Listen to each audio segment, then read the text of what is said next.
The moment my son slammed the garage door shut behind him, leaving me standing alone in the cold with 2 bags of belongings and a note that read, "Good luck," I knew this wasn't the end. I looked at his wife standing on the doorstep, arms crossed, her eyes devoid of remorse, as if I were just a family debt they needed to settle. Little did they know that debt was quietly accruing interest, and it would be repaid, penny by penny, in ways they could never afford. If you're watching this video, please subscribe and let me know where you're tuning in from, because I'm about to tell you the story of a 72-year-old man who once slept in a rundown motel and lived off food stamps. A man who 20 years later stood on the balcony of a mansion in Elkview Heights, watching them step out of their beat-up car, begging to see Dad again. Because revenge doesn't always have to be bitter. Sometimes, it just needs to be timed right. Served in the right place with a warm cup of tea in a $4.2 million home. My name is Walter Graham. I'm 72 years old, and if there's one thing I've learned from a lifetime of being a husband, a father, and a machine repairman, it's this. No one truly knows your worth until they need something from you. On that October 18th, under a cloudy, windy sky, I was kicked out of the house I once helped lay the foundation for. After my wife Helen passed away from cancer, I had no one left but Ethan, my only son, and his wife Clarissa. They lived in Hawthorne Ridge, a quiet suburb where white picket fences and manicured lawns were like the polite smiles at a funeral just for show. I moved in with them temporarily for 3 months, asking for nothing more than a small room behind the garage and a warm dinner each day. I did laundry, fixed cabinet hinges, mowed the lawn, and occasionally soothed my 2 young grandkids when they cried. I thought I was helping, but it turns out I was disrupting the modern family dynamic. One morning, Ethan called me into the living room. Clarissa stood with her arms crossed, her eyes as cold as January ice. "Dad, we need to talk," he said. I sat down, the steam still rising from my untouched cup of Earl Grey. Clarissa didn't mince words. "You're causing trouble, you're too old-fashioned, and frankly, you're confusing the kids about who's in charge here." I turned to Ethan, hoping for a response. But he just stared at his shoes, as if listening to his own heartbeat out of fear. "I think you should leave," Clarissa continued, her lips curling into an emotionless smile.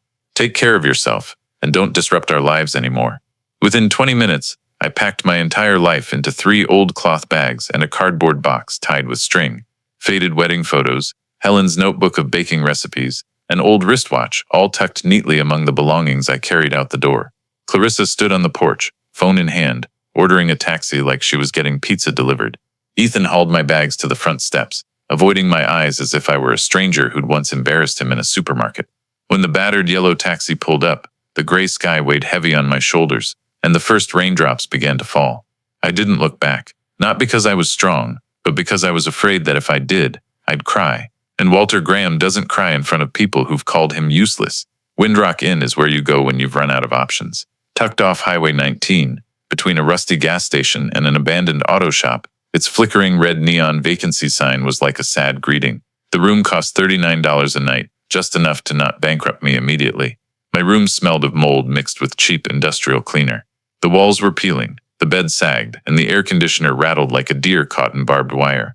But the door had a lock, the ceiling didn't leak, and at least I wasn't bothering anyone anymore. That was all I could cling to, telling myself I was still okay. Every morning I woke to the dry chill of that old AC, taking a few seconds to remember where I was and why. No more grandkids calling for Grandpa. No smell of Helen's morning pastries. No timid knocks from Ethan like when he was a kid waking from a nightmare. Just me and the sound of metal clanking from the parking lot outside, where construction workers swapped shifts and lit their first cigarettes of the day. I'd put on the cleanest shirt from my meager belongings and walk half a mile to the Windrock Public Library. There, I'd sit near the closest power outlet, using free Wi-Fi to browse job listings and read old newspapers to keep myself from falling apart. At my age, no one welcomed you in tech, and no one cared that you'd fixed diesel engines with your bare hands for 40 years. I applied for every job: warehouse worker, janitor, gardener. The response was usually silence, sometimes an email. "We've chosen a more suitable candidate." But I went to the library every day, taking careful notes, trying not to let anyone see me shaking from the cold or from fear. After 14 days of drifting, I got a call from an unfamiliar landline. "Mr. Walter Graham, this is Naomi, manager at Evergreen Tools and Nursery. Can you come in for an interview for a warehouse assistant position tomorrow morning?" I nearly dropped the phone. Evergreen was the biggest tool and garden store in town, on the south edge of Windrock. I'd passed it during my long, aimless walks. The next morning I arrived 30 minutes early, shirt ironed, shoes polished until I could see my reflection. Naomi was a middle-aged woman, sturdy, with graying hair tied back and dirt still on her hands when she shook mine. I need someone who can stack, check inventory, and handle heavy work. Starting pay is $14 an hour, 4 days a week. Can you keep up? I looked her in the eye, no hesitation. I've carried concrete mixers up 3 flights of stairs by hand. I think I can manage. Naomi smiled, a rare, dry smile. I guess didn't often cross her face. All right, you start Monday. I walked out of the store with a part-time contract in my pocket, feeling like I'd won the lottery. That night, for the first time in weeks, I brewed instant coffee with a $5 machine I'd found at a thrift store, sat on the plastic chair outside my room, and watched headlights flash by on the highway. I didn't know what the future held, but I had a starting point.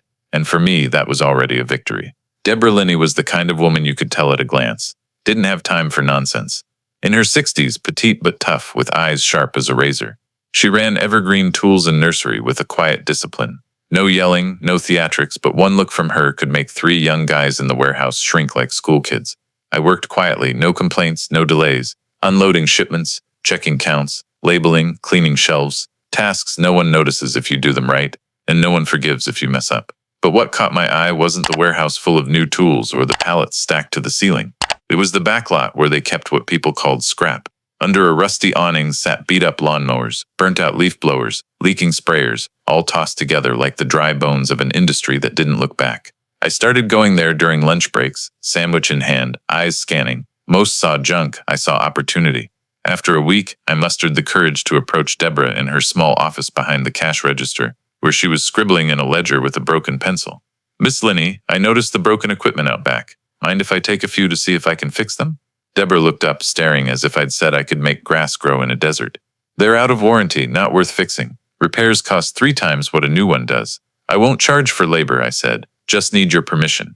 She frowned, tapping her finger on the desk for a moment, then nodded.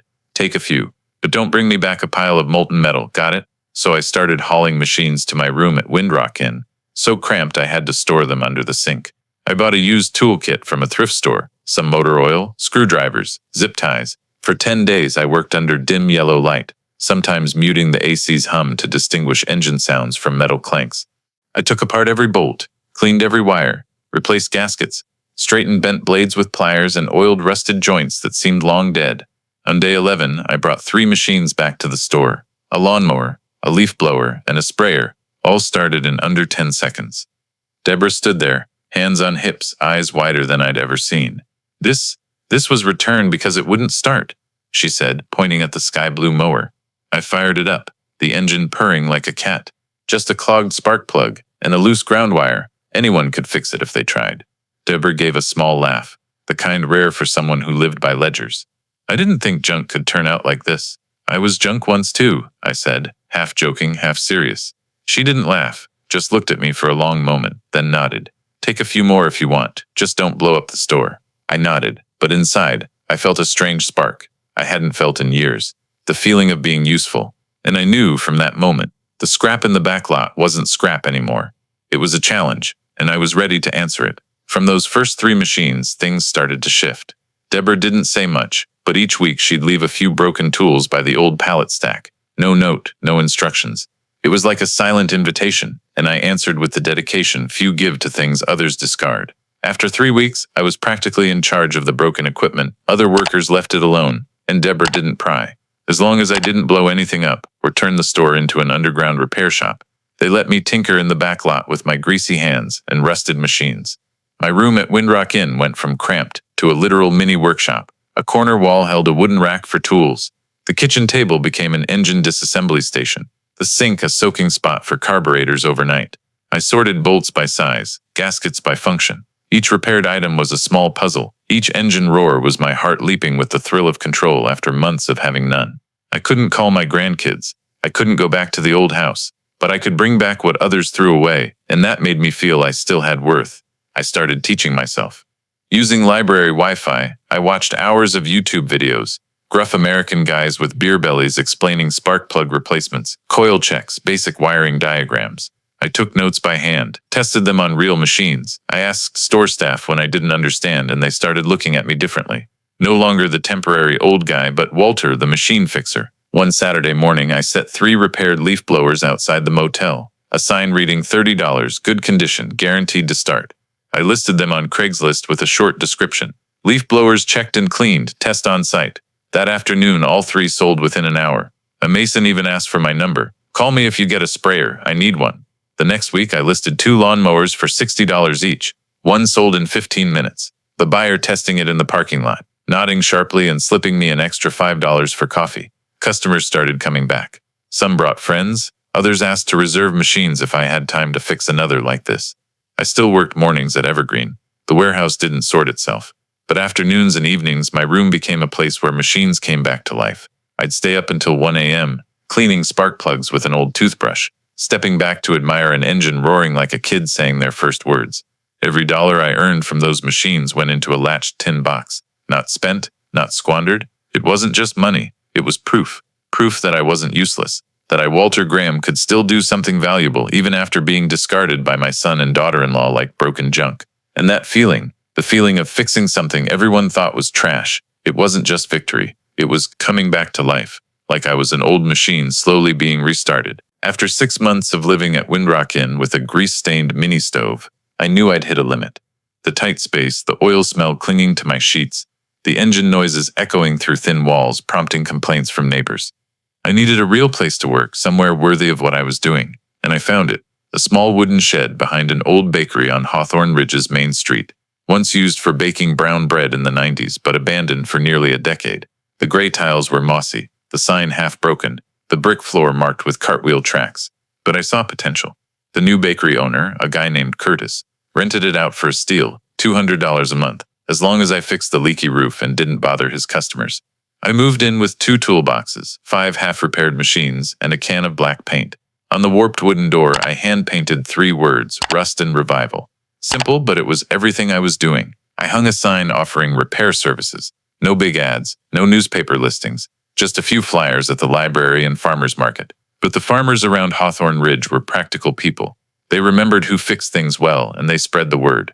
The first week, I got 5 broken water pumps from a vineyard farmer. The second week, a tool shop from the next town dropped off 7 old lawnmowers. If you can get any running, keep half and sell for cash. A steady stream of people started coming. Old men with pull-start chainsaws, aunts with garden sprayers, even professional landscapers shaking their heads at their old gear saying, "I know you'll figure it out." I worked from 6 a.m. to 9 p.m., hands coated in oil, but my heart felt light. Curtis, the bakery owner, brought coffee every morning, sometimes slipping me a warm almond loaf. "You're bringing this whole street back to life, old man." And then one day, everything changed again. A film student interning at the local TV station came to shoot a short clip about old but cool crafts. He arrived one May afternoon carrying a small camera and the enthusiasm of youth. I let him follow me for 2 hours, filming me disassembling machines, oiling parts, adjusting spark plug wires, and testing equipment in the back lot. "Say a few words about why you do this," he asked. I looked at the lens, hesitated for a few seconds, then spoke honestly. Because I was once seen as junk. 3 days later, the video went up on YouTube. A week later, it hit 1 million views. Comments flooded in like a torrent. People called me an inspiration, asked if I took apprentices, or offered to send machines for repair. The Hawthorne Ridge Chronicle called for an interview. A week later, I was on the front page with a headline as big as an airport runway. "The Old Man Reviving Industry, from a rundown motel room to a living symbol of resilience." The article recounted my journey of being kicked out by my son and daughter-in-law, starting from nothing, and now leading a wave of rural machine restoration in the state. It quoted my line from the video. "Sometimes what people throw away isn't useless. It's just that they've run out of patience to fix it." I received handwritten letters from strangers through the mail. A single mother in Idaho thanking me because the video inspired her to apply for jobs again. A 15-year-old boy in Texas wrote that he was fixing lawnmowers to earn summer cash. A man in Ohio offered to fund $10,000 to open a Rust and Revival branch in his state. And I realized that what I was doing, small, greasy, and calloused, could spark hope in those who thought their time had passed. Amid all the noise, I still woke early each morning, opened the heavy wooden shed door, and breathed in the familiar smell of rotting wood and motor oil. I set my coffee pot on the wooden table, hung up my apron, and touched each machine waiting to be revived. I was still Walter Graham, the man once seen as a burden. But now I was Walter of Rust and Revival, the one who brought hopeless things back to life. And this time, no one could take that from me. I never planned to become an entrepreneur. But just like the old machines I revived daily, life has a way of surprising you if you're patient enough to hear the quiet hum of opportunity. After the Chronicle article, I started getting serious offers. One made me set down the wrench I was holding. Frontier Pro Tools, the state's largest equipment chain with over 60 branches across counties. A representative called, voice low and direct. We're looking for a partner to handle defective machines, display models, returns, minor damage. Heard you can make them run again? I sat silent for a few seconds, thinking of my ramshackle shed with walls soundproofed by old cardboard boxes, then replied, if it worked once, it's got a shot. 2 weeks later, I signed my first contract with Frontier. No fixed salary, just a cut of successfully restored machines. They sent a container truck full of tillers, chainsaws, and generators of all sizes. It took me nearly a month to fix 70% of them, a rate even they didn't expect. Those machines were repackaged, labeled certified refurbished by Rust and Revival, sold at a 40% discount and sold out in days. After that, we signed a long-term deal, scaling up to 4 containers a month. The little shed behind the bakery couldn't handle it anymore. I met Sandra Klein at a local business workshop hosted by the Chamber of Commerce. She was a veteran business consultant who'd helped over 200 small businesses secure SBA grants, and the only person in the room who believed an old machine repairman could build a company. Walter, you're not just fixing machines, she said. You're creating a model for recovering lost value, something this industry needs more than ever. With her guidance, I completed an SBA loan application, 78 pages, 3 revisions, 2 in-person interviews. One October morning, I got the call. A $150,000 loan was approved. We immediately signed a lease for a 6,000 square foot workshop in Hawthorne Ridge's industrial outskirts. Sandra helped me register Rust and Revival Inc., open a business account, set up digital accounting, and hire my first 3 technicians. I remember stepping into the new workshop for the first time. Fresh concrete floors smelling of primer, a metal roll-up door heavy as a tank, and a high ceiling with rows of LED lights like a factory. I flipped the breaker and light flooded in. No longer just the old guy fixing machines in a shed. This was a company. This was what I'd quietly built over 3 years. We divided the workspace into stations: disassembly, inspection, repair, testing, packaging. Each piece of equipment passed through 3 sets of hands, each specializing in one part but still carrying my meticulous spirit. Every week we handled over 200 units, and demand kept growing. Frontier wasn't our only partner anymore. 2 other chains, Granger Farm Supply and Big Valley Hardware, sent partnership letters. Sandra suggested applying for ISO 9001 certification, International Quality Management Standards, and I nodded. Keep moving forward. Do it right. I wasn't young enough to be reckless, but I was old enough to know persistence and honesty take you far. At the end of year 3, when accounting sent the financial report, I took 5 minutes to ensure I read it right. Revenue, $5 million. Net profit, $1.3 million. I'd been through a lot in life. War, losing my wife, being kicked out, sleeping in a rat-infested motel. But I never imagined that at 75 I'd be the director of a tech company dubbed the Reviver of Rural Industry. The press called me the Rust Wizard. A tool review site described our products as second-hand but second to none. Technical schools invited me to speak on restoration, and small investment funds knocked, offering to fund expansion. But beyond all the titles and contracts, what choked me up was when one of my 3 employees, Marcus, a 22-year-old dropout, walked into my office and showed me his college tuition receipt. I'm back in school for mechanics. Thanks to you, I believe I'm not broken. I patted his shoulder, saying nothing. Because I knew that feeling, the feeling when everyone thinks you're done but you start up again, running smooth and strong. And I, once called useless, a burden, was now living proof. What others discard can still become something precious, if someone sees its true value. I didn't buy the house to show off. I bought it for one simple reason. It had a glass room facing southeast, where morning light touched every plant I brought from the old workshop. But I won't lie, when I signed the contract for Harrison Estate, I felt more satisfied than ever before. Elkview Heights was once Ethan's pipe dream. I remember those weekend afternoons when he'd drive his wife and kids through its winding, wealthy streets, pointing and saying, "Dad, look, one day I'll live here." I'd sit in the back, holding a bag of bread, nodding with a smile, neither arguing nor fully believing. He said that at 34, 19 years later, I was the one putting down $1 million in cash, moving into the mansion he'd coveted. Harrison Estate was the largest house in the area, perched atop Elkview Hill, overlooking Hawthorne Ridge like a 3D painting. 11,000 square feet, 5 garages, 6 bedrooms, an oak-paneled library from floor to ceiling, a kitchen as big as my old apartment, and a crescent-shaped glass room opening to the backyard garden where I placed my most prized restored plants. The house once belonged to a wealthy banker who'd lived in Florida for nearly a decade and needed to sell fast for inheritance taxes. I didn't haggle. The realtor nearly fell out of her chair when I said, "Close the deal. I'm moving in 2 weeks." I remember the first morning after moving in, Coffee brewed in an Italian espresso machine from Milan. Sunlight streamed through the clear glass, touching my face like a quiet congratulations. No voices, no blame, no feeling of being a bother. Just me, my plants, and the occasional hum of a lawnmower below the hill. I stepped onto the second-floor balcony, looking down at the distant streets where Ethan and Clarissa still lived in the 3-bedroom house they'd once said had no room for me. Now I had 7 living rooms and no one to invite, and that felt like a gift from the universe. I hired a local stone carver to make a nameplate for the house. Not my name, not a number, just a phrase, etched deep into a granite slab by the wrought iron gate. Sometimes discarded things bloom brightest. I didn't tell anyone it was my own words, but every morning, as I checked the rose fence or simply watched rain drip along the gutter, I passed that slab, a reminder I was once junk, and I'd bloomed brighter than ever. The house's interior was mostly untouched from the previous owner: French antiques, crystal chandeliers, genuine Persian rugs, not factory-made. I didn't change much, just added what felt necessary: a tool rack in the main garage, an oak table and chairs in the glass room for working among my restored daffodils, a vintage vinyl sound system to play Dvorak's Symphony No. 9 every Friday night. I didn't need anyone to feel complete, because this house, in a way, was living proof of my entire journey. Every square foot of tile, every spotless glass pane, was a wordless reply to Clarissa's once cold remark: "You're a burden, fend for yourself." And I had. So well that now they were trying to come back. I wasn't surprised to hear Ethan's family was struggling financially. Small news like that doesn't make the papers. But in Hawthorne Ridge's tiny world where barbers know the mayor's secrets, nothing stays hidden forever.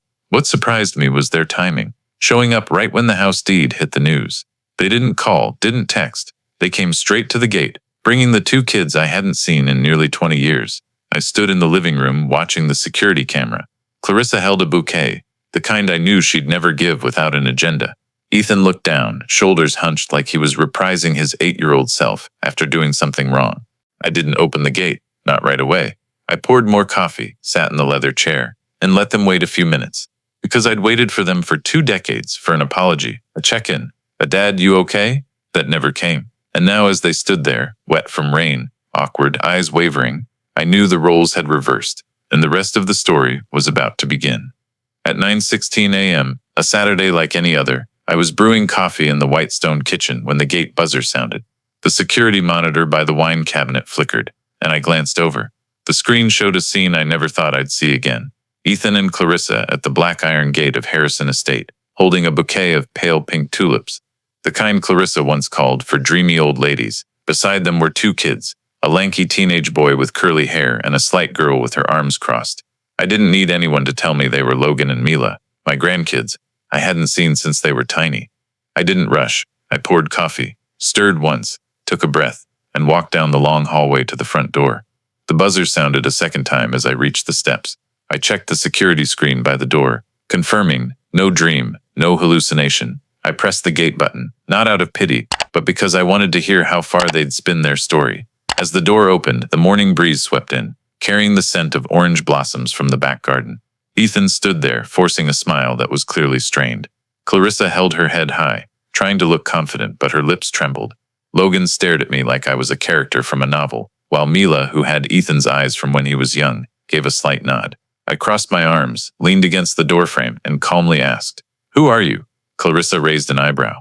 "Walter? Come on, we're family. Families reunite." I let out a short, dry laugh. 20 years without calling me Dad, not a single text to check if I was alive or dead. And now you open your mouth about family?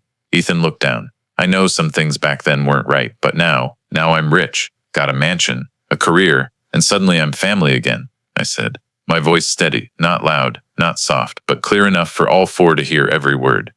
"Walter?" Clarissa stepped forward, holding out the flowers. "We're not here for money. We're here to mend things." "How much was this bouquet? $19? I asked. "Is that what 20 years of silence is worth to you?" Mila spoke up suddenly, her voice small and shaky. "Are you Walter Graham?" I looked at her. "Yeah, and you're Mila, right? 4 years old the last time I saw you. You cried when your mom wouldn't let me hug you goodbye." She looked up, tears welling in her eyes. Logan touched her shoulder, then turned to me. "You really live here?" I nodded. "Bought it myself. No loans, no favors. Earned every penny from machines others threw away, just like your parents threw me away." I let them stand under the awning a bit longer before opening the door wider. "Come in. The kids must be hungry." There's waffles and orange juice in the kitchen, but don't think I'm going soft. Inside the living room, Logan and Mila looked around quietly. From the oil painting on the wall to the purple velvet chairs and glossy walnut floors, Mila lightly touched the glass table, eyes wide with awe. Mom said, "You went to Florida to live with your sister." I laughed. My sister died in 2005, and I never left this state. Ethan and Clarissa sat on the long sofa, clearly uncomfortable. Clarissa maintained her posture, trying to regain control. Shoulders straight, legs crossed, lipstick perfect. Ethan just looked down, fidgeting with his shirt hem. "We're struggling," Ethan began. "I lost my job. The house is about to be foreclosed. Logan's starting college and tuition. You're here to ask for money?" I cut in. "Not asking," Clarissa jumped in. "Just, if you have spare room in this house. The four of us could stay temporarily. We'd help out, tend the garden, cook." I looked straight into her eyes. 20 years ago, who said I was disrupting modern life? Who called me old-fashioned and useless? And who kicked me out in the rain with nothing in my pockets? Clarissa flushed. I was young then, hot-headed. You didn't think I could amount to anything. You thought I'd die alone, and you were glad for it." Logan spoke up suddenly. "Dad, Mom, is that true? You kicked him out?" Ethan opened his mouth but couldn't speak. I stood, went to the cabinet, and pulled out an old photo. Logan and Mila as kids sitting on my lap, holding toy remotes. "I kept this for 20 years, while you erased me from your kids' memories." I turned back, placing the photo on the table. "This isn't about money. It's about honor, trust, dignity. And sorry, I'm not sure you still understand their value." Clarissa started crying. No tears, just the familiar sobbing sound I'd heard when someone contradicted her. Ethan stayed silent. Logan stood and walked to the window, looking at the back garden. Mila sat with her head down, hands clasped tightly. "Grandpa," she said softly, "I didn't know anything. I just know if you'll let me, I want to see you more." I looked at her. For the first time that morning, my heart softened. This house is open to those who mean it, but not to those here to take advantage. Ethan stood. "I understand." His voice caught. "I'm sorry for everything. I just want a chance to make it right." I nodded. "I'm not promising anything, but I'll watch. For now, you should go. I need to think." As the door closed behind them, I stood still. The coffee on the table had gone cold, but in my heart, a new current was flowing. Not because I forgave them, but because, maybe for the first time in 20 years, I no longer felt left behind. That evening, as the streetlights below Elkview Valley began twinkling like fallen stars, I walked into my study. No lights on, just the soft golden glow from the reading lamp in the corner, enough to see the walnut grain on the custom file cabinet I'd had made last year. I opened the bottom drawer, the one I hadn't touched since moving into the mansion. Inside, everything was still arranged as it had been in my old Meadow Street apartment, my world after being discarded. I pulled out a thick brown folder labeled in black marker, "Untold Stories." Inside were letters, documents, photocopies, receipts, all the fragments I'd collected, not because I couldn't forget, but because I needed to remember. I carried the folder to the living room, where Logan and Mila sat quietly on the long velvet armchair. The kids had returned that afternoon without their parents for one reason. "You said we could come anytime." I set the folder on the glass coffee table and sat across from them. "I have some things to show you, not to point fingers, but so you understand everything." Mila nodded slightly, and Logan sat up straighter. I pulled out an old envelope, its edges yellowed, the neat, familiar handwriting of a man. "This letter," I said, "your father, Ethan, wrote to me when you were still in elementary school, 18 years ago." I never replied, never showed it to anyone. I placed it in front of Logan. "You can read it aloud if you want." He picked it up, hesitated for a moment, then unfolded it. Logan's voice was slow, clear, pausing at the heavier parts. "Dad, I know I'm a terrible son. I let Clarissa kick you out of the house. I didn't defend you, didn't say a word, just stood there, letting the man who raised me be insulted. I thought I'd feel free without you interfering, but after a week, I just felt empty. Every morning without the smell of your coffee, without you knocking on the kids' door to wake them, I felt regret. I miss you, and I'm disgusted with myself for doing nothing while they threw you out like garbage." Logan stopped, his hand trembling slightly. Mila turned away, tears streaming down her cheeks. I nodded, pulling out another stack of papers, photocopies of Clarissa's credit card bills, spent on spas, upscale restaurants, designer dresses, imported furniture. I had a friend at the bank pull these after hearing they'd remortgaged their house a second time. "Know how much that dress your mom wore here cost?" I handed over a receipt. $2,000, $300 for one wear. I let Logan take it himself. Then I pulled out another envelope, a copy of a foreclosure notice from the bank, stamped red by the court. "They're not just struggling, Logan. They're about to lose the house, yet they still had the nerve to tell me they just need to stay temporarily." Logan gripped the papers tightly, the sound of them crinkling under his hands audible in the silence. We didn't know any of this, he said softly. Mom just said you were difficult, stubborn, didn't like us, left to live your own life. Mila sniffled. She also said, you didn't bother coming to our birthdays, didn't send Christmas cards. I believed her. I stood, walked to the bookshelf, and took down an old tin box. Inside were over 40 cards I'd written, birthdays, Christmases, even kindergarten graduation cards I'd sent to their school. None ever reached them. They weren't lost, they were intercepted. Mila opened a turquoise card. My shaky but clear handwriting read, Mila, Grandpa wishes you a birthday full of laughter. You're my little star. She burst into tears. I sat down, my voice lower. People think hurt only comes from violence. But silence, twisting the truth, and stripping someone of their right to love, that's crueler. Logan nodded, eyes red. I used to blame you. Really? When I saw friends with grandpas taking them fishing or to fairs, I thought my grandpa must not like me. I sighed. I don't blame you. Kids believe what adults tell them. I only regret we could have had 20 amazing years. Mila grabbed my hand. But it's not too late, right, Grandpa? I squeezed back gently. Never too late, if there's still sincerity. Logan looked up. Grandpa, will you forgive my parents? I stayed silent for a long time. The chandelier's golden light glimmered above. Then I answered slowly, I forgive those who show remorse. But those who live by lies, I owe them nothing. That night, Mila slept in the guest room. Logan slept on the porch, where I'd set up an oak swing chair. I reread Ethan's letter, the first time in 18 years. No anger, no bitterness, just a strange feeling. A man once discarded by the world, now held the power to define the truth. I folded the letter, placed it back in the tin with the old cards. Tomorrow, I'd wake early, brew coffee like always. For the first time in 2 decades, I wouldn't drink alone. I'd brew to share with those who, however late, chose family. And I knew that was worth more than a mansion on Elkview Hill. The next morning, as Logan and Mila ate toast at the long marble kitchen table, the gate buzzer sounded. I glanced at the security monitor. Ethan and Clarissa, back sooner than I expected. Both dressed neatly, like they were attending a parent-teacher meeting, not trying to redeem the past. I didn't open the gate right away. I let them stand there for 3 minutes, enough to remember what it feels like to be left behind. When I walked out, Clarissa spoke first. We're here to apologize, Walter. We want to start over. Her voice was falsely soft, her eyes showing not remorse but worry. Perhaps fear of losing their kids. I crossed my arms, standing on the steps, not inviting them in. What are you here for, family? Or the mansion I bought with the hands you once called useless? Ethan flinched. Clarissa kept her composure. We're just going through a tough time. Logan and Mila need you, and we need you too. I gave a short laugh. Funny, 20 years no one needed me. Now I've got a house, money, and suddenly I'm necessary. Clarissa clenched her teeth but kept her voice soft. You can't keep holding the past against us. I looked her in the eye. No, I don't hold the past against you. I use it to teach you not to repeat mistakes. I turned back inside, leaving the door open. They followed. Logan and Mila looked up from their plates. Mila quietly pulled out a chair for me. Logan stared at his parents like they were strangers. I sat at the head of the table, pouring coffee from the silver pot I used every morning. Ethan, I began, voice calm. When you kicked me out that year, what did you say? He swallowed hard. I don't remember exactly. I do, I said. You said Dad's too stubborn. Doesn't fit modern life, he'll be fine. I rested my hands on the table.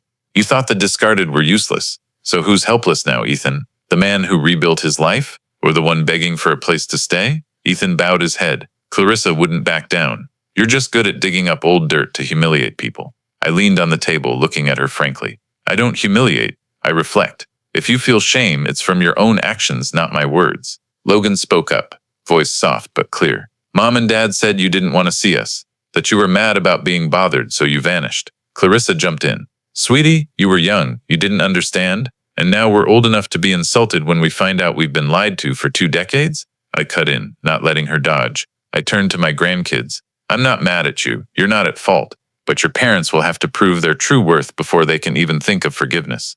Clarissa stood. Prove? Who do you think you are, demanding people prove themselves to you? I stood, slowly walking to the window where the carved wall read, Sometimes discarded things bloom brightest. I touched the word discarded.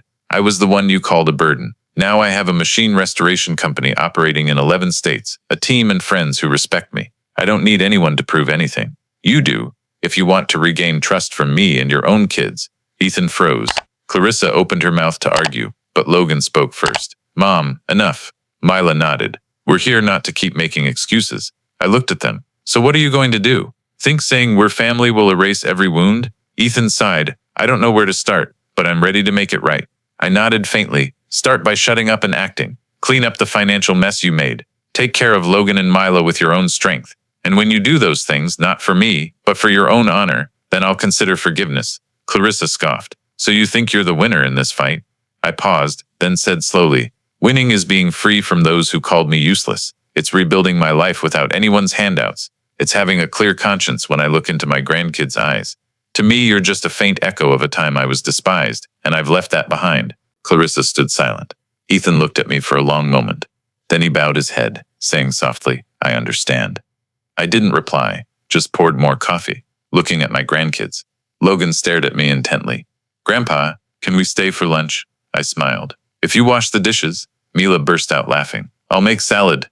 Clarissa was stunned. You kids. Clarissa started to react, but Ethan held her arm. Let's go. I walked them to the gate. Clarissa turned back one last time. You'll regret tearing this family apart, I replied softly. I didn't tear anything apart. Lies and selfishness did. I just exposed them. The Harrison estate gate closed behind them. This time, no one stood watching like years ago. Only Logan and Mila's laughter echoed from the kitchen, the laughter of two kids who'd reclaimed their grandpa after 20 years stolen by lies. And I, once discarded, was now living in a house the whole town knew by name, not for revenge, but to tell the world, don't call me useless anymore. That afternoon, as sunlight poured through the trees on Elkview Hill, Walter sat by the study window, looking at the rose garden he'd trimmed that morning. Logan and Mila had left at noon, but the boy's final words lingered in his mind like a gentle, firm hammer. I'll come back, not for my parents, but for you. The phone buzzed on the table. A text from Ethan. I want to talk. Alone. Walter stared at it, thought for a moment, then replied simply, tomorrow, 9 a.m. office. The next morning, Ethan arrived on time. No arrogance or defensiveness. A wrinkled shirt, a half-drunk paper coffee cup, eyes averted. Walter didn't offer a seat. He walked to the whiteboard on the office wall, writing in bold black marker, truth. Then he turned, looking straight at his son. We're not discussing houses, money, or family until you do one thing only, Walter said, voice like steel. You have to tell Logan and Mila the whole truth. No hiding, no twisting. Ethan was silent for a long time, then muttered, I don't know where to start. Walter crossed his arms, standing by the desk. Start where you set my bags outside the door in the rain and shut it. Ethan swallowed hard. Clarissa was under pressure. Mom had just passed. I was stressed with work. We had young kids. Everything was a mess. Walter cut in, cold. No excuses. Tell the truth. Ethan gripped the coffee cup so hard the lid popped off. He sighed, eyes red. Clarissa said, I couldn't be a father with you interfering. Meals, parenting, everything was judged. She saw you as a burden. And you? Walter asked, voice lowering. What did you see me as? Ethan looked down. As proof I wasn't good enough. You always managed everything, even after Mom died, even with no one by your side. I was struggling with 2 kids and a lousy job. Walter paused, then said slowly, I don't need your praise. I need you to say this in front of the kids, that you abandoned your father out of fear and insecurity, that their mother, Clarissa, forced you to choose between peace in your marriage and loyalty to the man who raised you. And you chose wrong. Ethan's eyes welled up.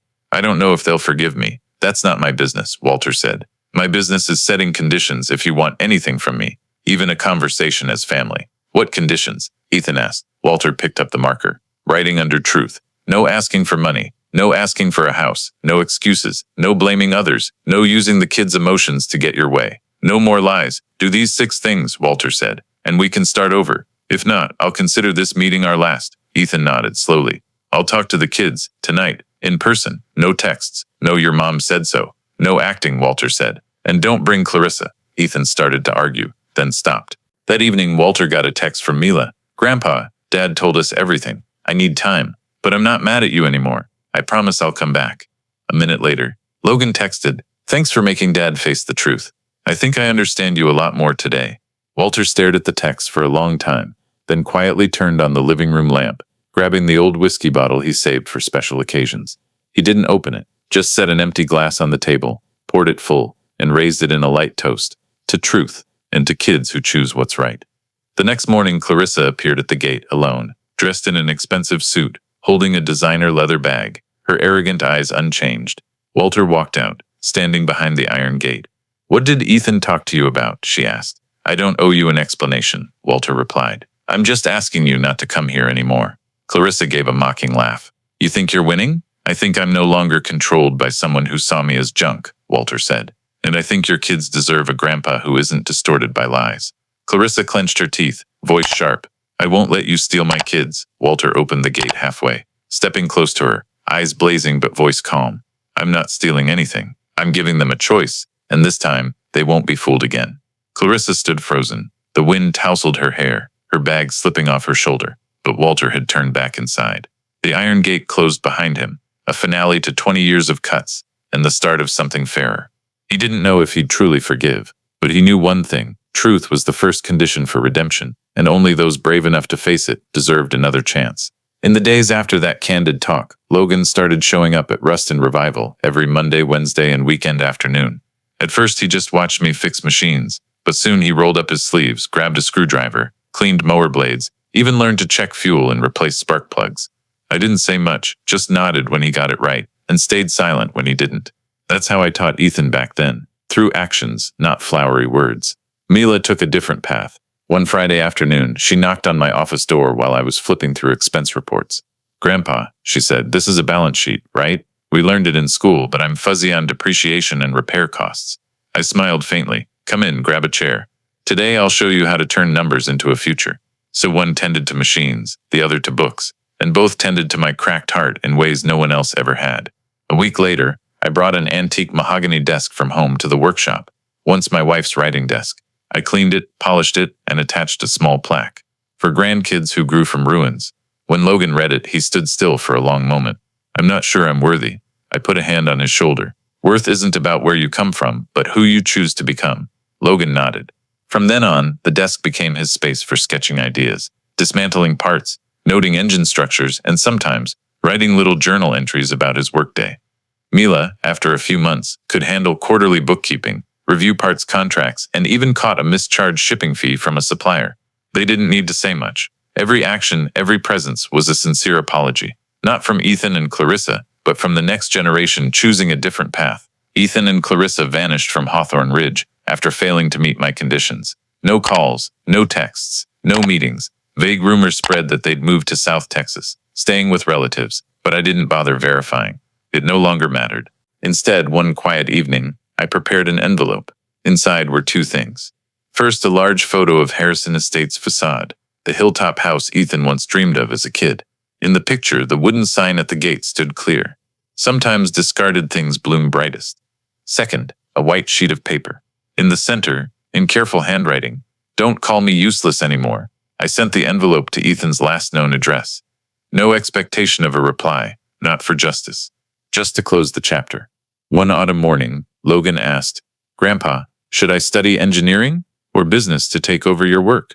I didn't answer right away. I led him to the back of the workshop where we were restoring an old pickup truck we'd bought from a scrap lot. See what this truck looked like at first? Rusty, rotted, dead engine, Logan said. And now? Ran 5 miles yesterday. He grinned. I nodded. This trade, like life, isn't about choosing right at the start, but patiently fixing every little part. Study what you want, as long as you stay persistent. It's not about machines, it's about seeing potential where others see junk. Logan went quiet, but I saw his eyes light up like the first time he held a screwdriver. That night, I opened my old leather notebook where I'd written my life principles for 70 years.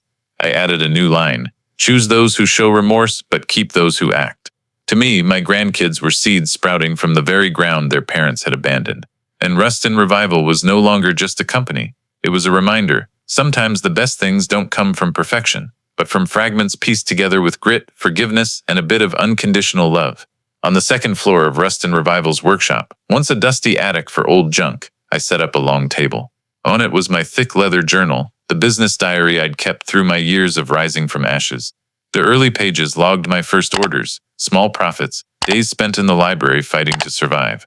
But the final section, marked by a red silk ribbon, was different. It wasn't for numbers anymore. There I listed every person who'd called me useless, who abandoned me, turned away when I needed help most. Ethan, Clarissa, an old school friend who refused to partner with me. The first landlord who wouldn't rent to me because old people don't create value. Each name, each memory, not for revenge but to remember. Next to those names, I wrote no curses or blame, just one short sentence. Thank you. Because of you, I knew I had to stand up. On Logan's 18th birthday, I held a small party in the workshop. Just close friends, longtime employees, and Mila, now helping manage books for 3 new branches. After most guests left, I handed Logan a white envelope. Inside was the paperwork transferring 70% of Rust and Revival Inc.'s shares. You're chosen to carry this forward, I said. Not because you're a Hayes, but because you've proven you're different. You didn't come for money. You came to learn. Not every relative deserves what I've built. Logan stared at the papers for a long time, then hugged me tightly. I won't let you down. No need to promise, I replied. Just keep doing what you've done these past years. As time passed, Rust and Revival grew beyond a farm equipment restoration company. It became a model for technical recycling, inspiring the nation. Industry conferences invited me to speak. The press hailed me as a symbol of the unbroken generation, but I refused all titles. I said, I'm just an old man kicked out of his home, who decided not to die quietly. One late spring evening, Logan and I sat on the wooden balcony behind the workshop. Before us, the machine garden glowed under golden lights. Lawnmowers, sprayers, generators, all revived, standing silently on neatly trimmed grass, surrounded by lavender, daisies, and heather. Mila had planted. Logan poured 2 cups of black tea, handing one to me. Any regrets, Grandpa? He asked. I looked at the garden, eyes narrowing slightly. I said evenly. I regret letting pain linger in my heart too long. I should have realized sooner that your worth doesn't come from how others treat you, but how you respond. After a pause, I turned to my grandson, smiling faintly. Nothing's scarier than being discarded by your own family. But nothing's more beautiful than rebuilding from the rubble without them. Logan went quiet. The night breeze swept through the metal garden, carrying the scent of oil mixed with fresh grass. Light flickered from the greenhouse in the distance like stars. I'll keep growing Rust and Revival, Logan said softly. There'll be more people like you seen as junk given a chance. I nodded. But remember, not everyone deserves to come back. Forgiveness is a privilege, not an obligation. That night, before bed, I closed my journal. I wrote one final line. The best ending isn't returning to where you were hurt. It's going so far no one can hurt you again. I set the pen down, exhaling with satisfaction. Not for money, not for fame, but because, at last, I'd lived true to myself and proved to the world. Being discarded doesn't mean you're useless. It just means you're about to bloom somewhere else. In today's America, where youth, productivity, and financial success are increasingly valued, older people, especially retirees, widows, or those facing hardship, are easily pushed to the margins of family and community.